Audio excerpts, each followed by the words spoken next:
Welcome back to The Path to Happiness, an introduction to the unification principle. I'm your host, Dr. Tyler Hendricks.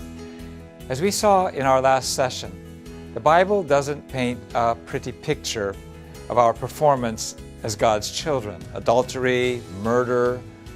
The Messiah's mission is to free humankind from these two sins and to recover the beloved community in which we all can live as one family under God.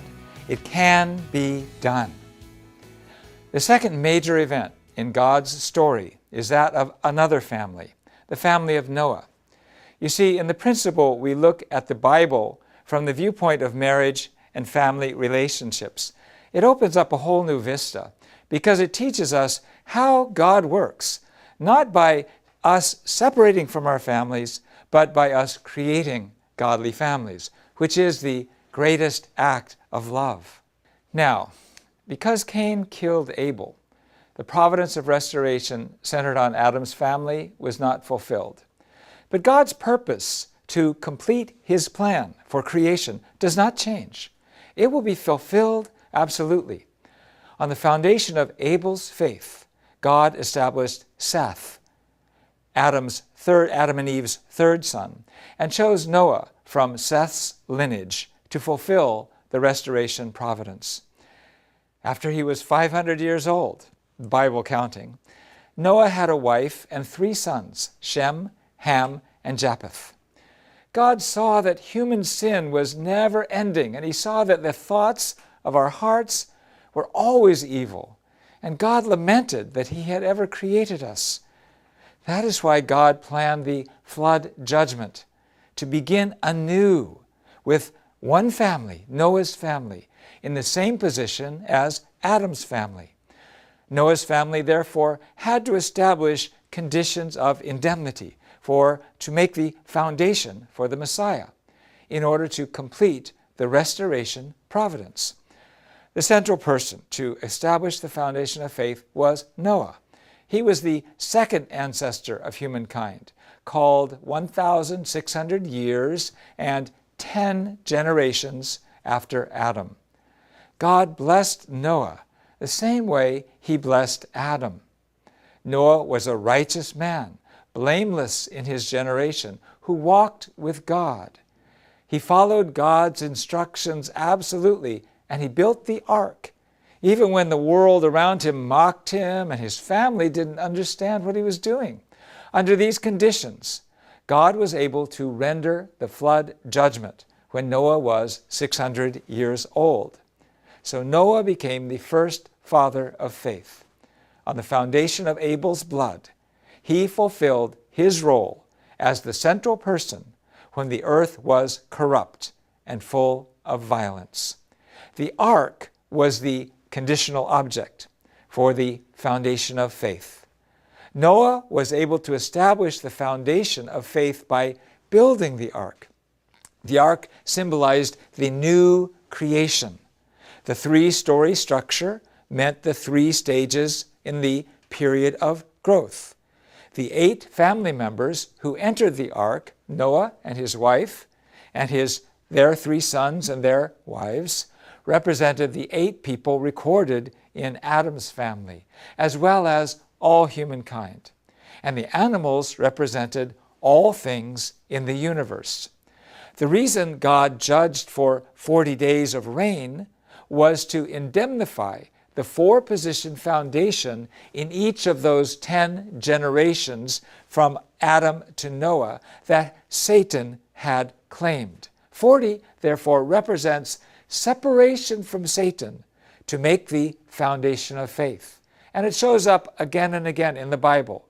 For example, there is the 400 years from Noah to Abraham, 400 years in Egypt, Moses fasting and prayer for 40 days, the mission of the spies in Canaan for 40 days, wandering in the wilderness for 40 years, the reigns of Saul and David and Solomon, kings of Israel, each were 40 years. Jesus' fasting and prayer was 40 days. When Jesus returned after the resurrection, it was for 40 days. The events that came Now, after this 40 days, Noah's 40 days of the flood judgment had profound implications for the future of heaven and earth. And it's very interesting. Noah sent a dove from the ark once every 7 days. The first sending represented Adam being sent to the earth. That dove returned to Noah, meaning it could not stay on the earth. The ideal of a perfect man in Adam did not stay on the earth, went back to God. The second dove represented Jesus. It too could not stay, it returned, but with an olive branch in its mouth, giving hope. The third dove represented the second coming. It found hospitable soil and stayed on the dry land, meaning that Noah too, representing God, could return to the earth. Meanwhile, Satan was looking for a way to invade Noah's family. The Bible reveals this by saying that a raven was hovering over the water, looking for a place to land. To fulfill the foundation of substance, Noah's sons, Shem and Ham, should have established the condition of indemnity in the position of Cain and Abel. To do this, the second son, Ham, had to inherit the foundation of faith from Noah. Then Ham could easily restore Abel's position for the foundation of substance. So, Ham had to be completely one with his father Noah. The one story in the Bible about Noah's family after the flood reveals Ham's failure. It goes like this. Noah planted grapes, and he made wine, and he fell asleep, naked and intoxicated, in his tent. His act was not evil. He was naked and not ashamed. And actually, God took joy in Noah's innocence as he rested in relaxation. But this was also a test of Ham. How would Ham react? When Ham saw his father naked in the tent, he took offense. And what's more, he incited his brothers, Shem and Japheth, to walk into the tent with their backs turned to their father and with a blanket cover Noah's naked body. Noah woke up, and when he found what his second son had done, he cursed Ham's lineage to slavery. Now, why did these apparently good actions bring on such a terrible curse? The reason Noah was naked was to restore God's feelings of seeing Adam and Eve naked, free from sin, before the fall. That is why Noah, in a renewed position after the flood judgment, was naked without feeling any guilt. He was like Adam before the fall. Ham's shame put him in the position of Adam and Eve after the fall, filled with shame over their lower parts. Thus Ham was not one with his father's foundation, and he could not appear before God. Satan, the raven that was trying to invade Noah's family, found the condition, and he invaded the sons of Noah, who stood up and proved that they were still Satan's descendants, not God's descendants through Noah. Ham failed this providential test and did not become one with Noah's heart. If Ham had respected his father without any conditions, he would have become the central person for the foundation of substance. He already showed that he could lead his elder and younger brothers.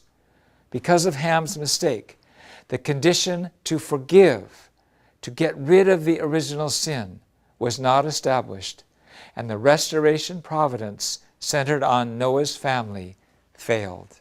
Let's look at the lessons we learned from Noah's family. The first is that the way to heaven is one of humility, patience, and obedience. Even if Ham was unhappy with what he saw Noah do and didn't understand Noah's actions from an ethical point of view, he should have meditated on how his family was saved because Noah endured so much suffering and criticism to build the ark. He should have known that Noah's actions had a reason, that God was working through his father, even if he didn't understand how. Thus he should have disciplined himself and been patient instead of rushing to judgment. The second is that God judges according to the results of every detail of our actions. Because of Ham's seemingly small mistake, God had to sweep away Noah's family entirely. The third is that if the central person does not fulfill his responsibility, God will replace him or her with another. Well, what happened after Noah? After 400 years and another 10 generations, God called upon Abraham to succeed in the position of Noah. So far, we have 2 batters up and 2 batters down. We're down to the last batter, Abraham. Human race isn't doing so well. And actually, Abraham has a lot of problems at the outset as well. But in the final tally, God turns out to be the God of Abraham, Isaac, and Jacob. How did that happen? The story of Abraham and his descendants is rich and powerful. We'll start in on it in the next session. Thanks for listening, and God bless you as you build your ark.